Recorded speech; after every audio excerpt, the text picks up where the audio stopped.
The Adventures of Huckleberry Finn by Mark Twain. Chapter 3. A Good Going Over. Grace Triumphant. One of Tom Sawyer's Lies. Well, I got a good going over in the morning from old Miss Watson on account of my clothes. But the widow, she didn't scold, but only cleaned up the grease and clay, and looked so sorry that I thought I would behave a while if I could. But Miss Watson, she took me in the closet and prayed, but nothing come of it. She told me to pray every day, and whatever I asked for, I would get it. But it weren't so. I tried it.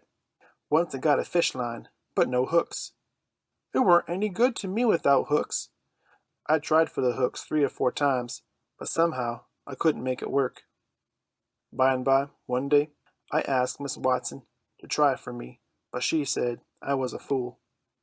She never told me why, and I couldn't make it out no way. I sat down one time back in the woods and had a long think about it.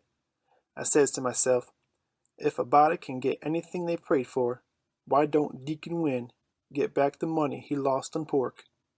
Why can't the widow get back her silver snuff box that was stole? Why can't Miss Watson fat up?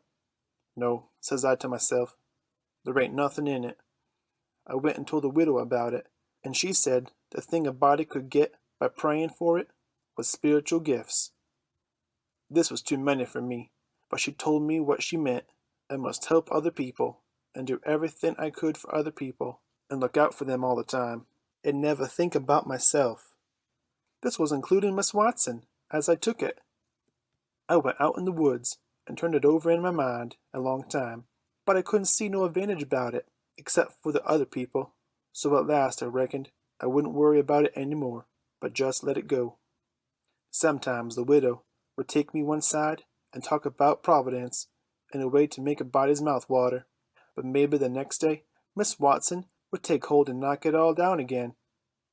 I judged I could see that there was 2 Providences, and the poor chap would stand considerable show with the widow's Providence, but if Miss Watson's got him there, weren't no help for him any more. I thought it all out.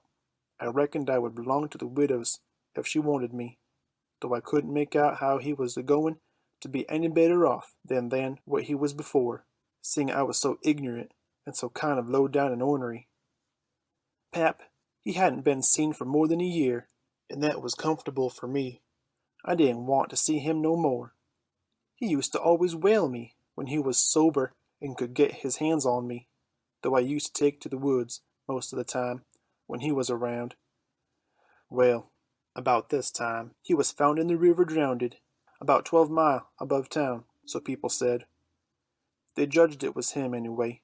Said this drownded man was just his size, and was ragged, and had uncommon long hair, which was all like Pap, but they couldn't make nothing out of his face, because it had been in the water for so long, it weren't much of a face at all. They said he was floating on his back in the water. They took him and buried him on the bank, but I weren't comfortable long, because I happened to think of something. I knowed mighty well that a drownded man don't float on his back, but on his face. So I knowed then that this weren't Pap, but a woman dressed up in a man's clothes. So I was uncomfortable again. I judged the old man would turn up again by and by, though I wished he wouldn't. We played robber now, and then about a month, and then I resigned. All the boys did. We hadn't robbed nobody, hadn't killed any people, but only just pretended. We used to hop out of the woods and go charging down on hog drivers, and women in carts, taking garden stuff to market, but we never halved any of them. Tom Sawyer called the hogs ingots, and he called the turnips and the stuffed jewelry, and we would go to the cave and powwow over what we had done, and how many people we had killed and marked, but I couldn't see no profit in it. One time Tom sent a boy to run about town with a blazing stick, which he called a slogan, which was the sign for the gang to get together, and then he said he had got secret news by his spies that next day a whole parcel of Spanish merchants and rich A-rabs was going to camp in Cave Hollow, with 200 elephants and 600 camels, and over 1,000 sumpter mules, all loaded down with diamonds, and they didn't have only a guard of 400 soldiers, and so We would lay an ambuscade, as he called it, and kill the lot, and scoop the things. He said we must slick up our swords and guns and get ready. He never could go after even a turnip cart, but he must have the swords and the guns all scoured up for it, though they was only lath and broomsticks, and you might scour at them till you rotted, and then they warn't worth a mouthful of ashes more than what they was before. I didn't believe we could lick such a crowd of Spaniards and A-rabs, but I wanted to see the camels and elephants, so I was on hand next day, Saturday, in the ambuscade, and when we got the word, we rushed out of the woods and down the hill, and there weren't no Spaniards and A-rabs, and there weren't no camels nor elephants. It weren't anything but a Sunday school picnic, and only a primer class at that.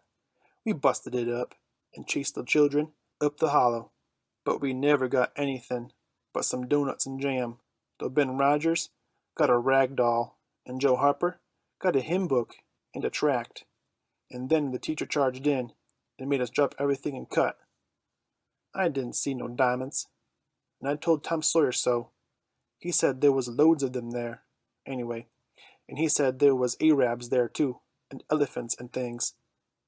I said, why couldn't we see 'em then? He said, if I weren't so ignorant, but had read a book called Don Quixote, I would know without asking. He said it was all done by enchantment. He said there was hundreds of soldiers there, and elephants and treasure, and so on. But we had enemies, which he called magicians, and they had turned the whole thing into an infant Sunday school, just out of spite. I said, all right, then the thing for us to do was to go for the magicians. Tom Sawyer said I was a numbskull. Why, Said he, a magician could call up a lot of genies, and they would hash you up like nothing before you could say Jack Robinson. They are as tall as a tree, and as big around as a church. well, I says, suppose we got some genies to help us.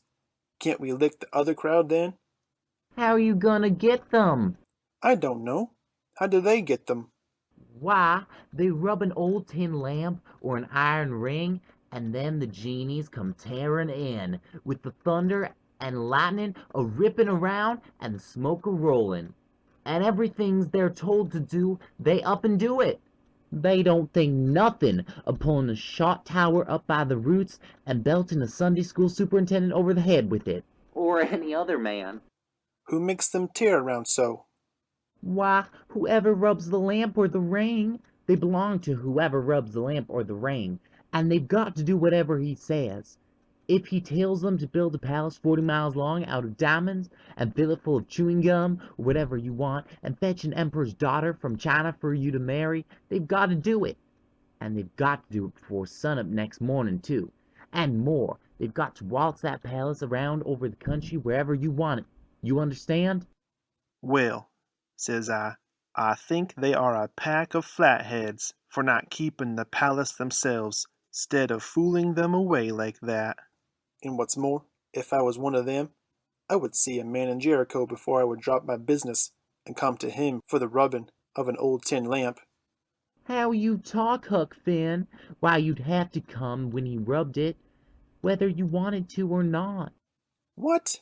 And I as high as a tree and as big as a church? All right then, I would come, but I lay I'd make that man climb the highest tree there was in the country. Shucks, it ain't no use to talk to you, Huck Finn. You don't seem to know anything somehow. A perfect saphead. I thought this all over for 2 or 3 days, and then I reckoned I would see if there was anything in it. I got an old tin lamp and an iron ring, and went out in the woods and rubbed till I sweat like an Injun, calculating to build a palace and sell it, but it warn't no use. None of the genies come. So then I judged that all the stuff was only just one of Tom Sawyer's lies.